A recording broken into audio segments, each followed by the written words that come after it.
முந்தி விநாயகனே முழுமுதற் கடவுளே, அன்னை உமையவளின் அருந்தவ புதல்வனே உரைக்கின்றேன். பைரவ குரு கவசத்தை பணிவோடு சொல்கின்றேன்.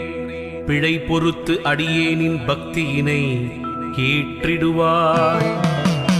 சிவனாரின் திருமகனே, செய்தொழிலை வளமடைய செய்கின்ற வேடவனே, வெற்றிகளைத் தருபவனே, வைரவரின் குரு கவசம் சொல்பவரை கேட்பவரை வையமதில் வளமோடு வாழ்வித்து காத்திடுவாய்.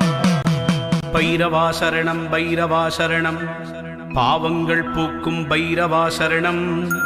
ஈசனின் மகனே இறைவா சரணம், எங்களை காக்கும் துணையே சரணம். அன்பர்க்குறையெல்லாம் பொறுத்தே என்றும் ஆட்கொள்ளும் ஐயனே சரணம் சரணம்.